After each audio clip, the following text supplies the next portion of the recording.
So let's see the question. The 50 kg homogeneous smooth sphere rests on the 30-degree incline A and bears against the smooth vertical wall B.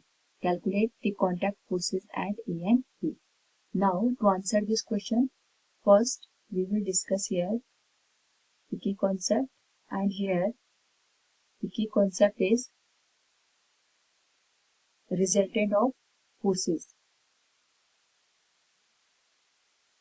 तो यहाँ पे इस diagram में हमें सबसे पहली जो कंडीशन गिवन है, इट इज गिवन दैट कि हमारे पास जो स्फीयर है it is kept in rest. तो यहाँ पे ये रेस्ट की कंडीशन में है, तो इस पे लगने वाले जितने भी टोटल फोर्सेस होंगे, चाहे वो हॉरिजॉन्टल डायरेक्शन में काम करे या फिर वो वर्टिकल डायरेक्शन में काम करे, हमारे पास जो टोटल फोर्सेस होंगे उन सबका सम यहाँ पे 0 होगा। तो सबसे पहले हम यहाँ पे जो स्फीयर है उसके लिए फ्री बॉडी डायग्राम ड्रॉ करेंगे। It will be a sphere. इस पर्टिकुलर केस में हमारे पास सबसे पहले जो वॉल गिवन है दैट इज ए, और इस वॉल का जो इंक्लिनेशन हमारे पास दे रखा है it is given as 30 degree. तो सबसे पहले हम इसी के लिए यहाँ पे कॉन्टैक्ट या फिर normal reaction force find out करेंगे from the free body diagram. तो इस केस में अगर हमारे पास ये वॉल है तो सबसे पहले स्फीयर पे डाउनवर्ड डायरेक्शन में इसका वेट काम करेगा, that will be m into g. और ये जो वॉल इंक्लिनेशन में हमको दिख रही है ये इस डायरेक्शन में इस पे नॉर्मल रिएक्शन फोर्स अप्लाई करेगी। It will be the normal reaction force by A. तो अगर हम यहाँ पे एक वर्टिकल लाइन ड्रॉ करें, वी कैन से ये जो एंगल है इट इज मेकिंग 30 डिग्री, लेकिन जो हमने यहाँ पे वर्टिकल लाइन ड्रॉ करी है ये पूरा 90 डिग्री का एंगल बन रहा है। तो अगर ये 30 डिग्री का एंगल बनेगा it will B angle 60 degree पे। फ्री बॉडी डायग्राम ड्रॉ करें, वी कैन से ये हमारे पास ए प्लेन गिवन है और साथ में यहाँ पे बी सरफेस भी गिवन है। तो सबसे पहले हम ए के लिए ही यहाँ पे नॉर्मल रिएक्शन फोर्स देखते हैं। इट इज 30 डिग्री हमें गिवन है। तो अगर हमारे पास ये 30 डिग्री का एंगल हो गया और हमने यहाँ पे वर्टिकल एक्सिस ड्रॉ करी है तो this angle will be 90 degree. ऐसे ही हमारे पास ये पूरा ये टोटल एंगल 90 डिग्री हो जाएगा। ये 30 डिग्री हो गया तो ये पूरा एंगल हमारे पास यहाँ पे 60 डिग्री हो जाएगा। एंड वी नो दैट कि हमारे पास जो ये नॉर्मल रिएक्शन फोर्स है ये इस टेंजेंट के साथ यहाँ पे 90 डिग्री का एंगल बनाएगी। So we can say here ये पूरा एंगल हमारे पास यहाँ पे 90 डिग्री हो गया।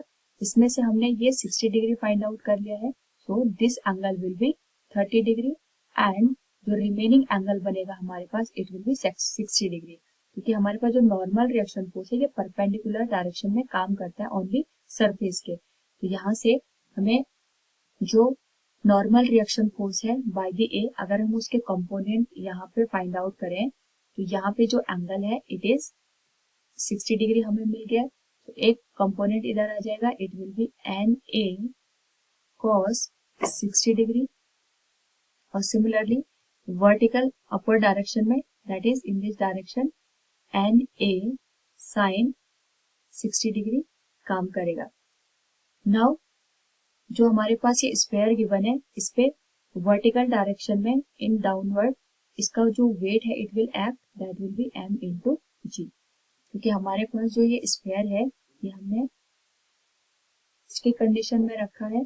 सो जितने भी वर्टिकल और हॉरिजॉन्टल फोर्सेस होंगे एज वी डिस्कस्ड अर्लियर उन सबका सम यहाँ पे 0 होगा। तो जो हमारे पास यहाँ पे नॉर्मल रिएक्शन फोर्स थी अगर हम उससे देखें तो एन ए कॉस 60 डिग्री ये हॉरिजॉन्टल डायरेक्शन में काम कर रहे हैं, एन ए साइन 60 डिग्री ये वर्टिकल डायरेक्शन में काम कर रहे हैं। तो वर्टिकल अगर हम डायरेक्शन के फोर्सेस की बात करेंगे तो वर्टिकल डायरेक्शन में हमारे पास जो एन ए साइन 60 डिग्री होगा ये अपवर्ड डायरेक्शन में है। It will balance its weight, that will be M G. इसे हम इक्वेशन फर्स्ट का नाम देंगे।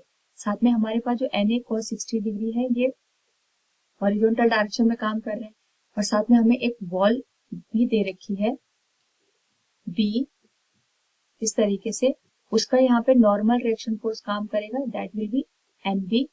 उसको हम लिख सकते हैं N B will be equal to N A cos 60 degree. It will be equation number second.